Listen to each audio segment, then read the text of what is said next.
Here are the lessons which I've learned over the years in attending all of these hearings. There are 3 lessons. 1, you must have faith in the ingenuity of American technology. 2, have faith in the spirit of the American people to demand change. And 3, be skeptical of industry spokesmen who fail to see opportunities, because that is only doom for themselves, because they are invariably wrong. Some argue that $4 a gallon gasoline is good energy policy. I disagree. The $4 a gallon consumers are paying at the pump today is a tax paid to OPEC and to big oil. That tax makes OPEC and big oil rich, robs money from consumers and from our economy, and does nothing to invest directly in alternative energy solutions. Delaying action on fuel economy and having no current recourse for $4 a gallon gasoline is painful. Delaying action on global warming and having no future recourse for 4 more degrees of warming is immoral. Investing solves problems.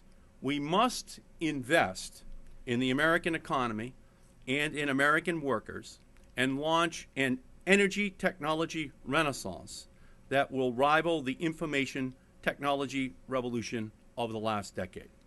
We all benefited from the industrial age, and we have watched the dawn of the information age. Today, we must start the clean energy age. And I want to trigger an explosion of energy technological development that will give us the same wow feeling that we get from our information technology today. Those ideas are out there. In fact, many of their creators have testified before the Select Committee on Global Warming. They just need the incentive to get their wondrous ideas to market. Adopting a market-based system will provide that incentive. The bill I propose will supply the market-based push. Science solves problems. We must use science-based policies to keep our climate safe for generations to come. That means listening to the scientific consensus and acting upon it. We must ensure America is the world leader in confronting our climate crisis, giving us the credibility and the technology to bring China, India, and the rest of the developing world under one large climate-saving tent.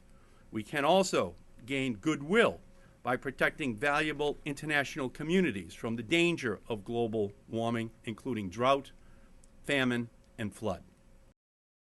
Another industry that will need to invest in new technology to adapt to its new low-carbon, no-carbon future is the coal industry and the electric power generation stations that burn coal.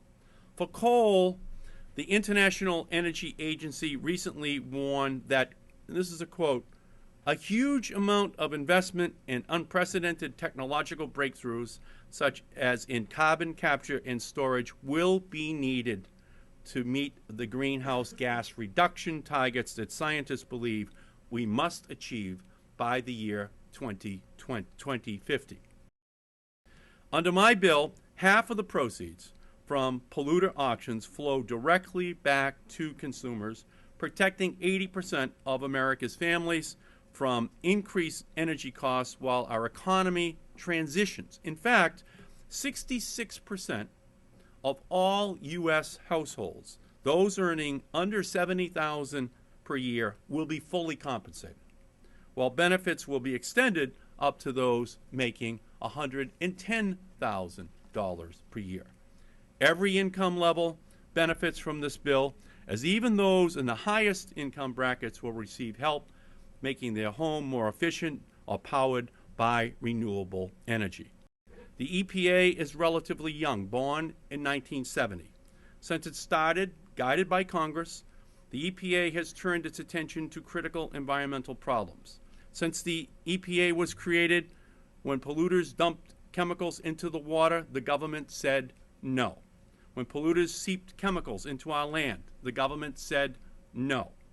When polluters released sulfur into our air, the government said no.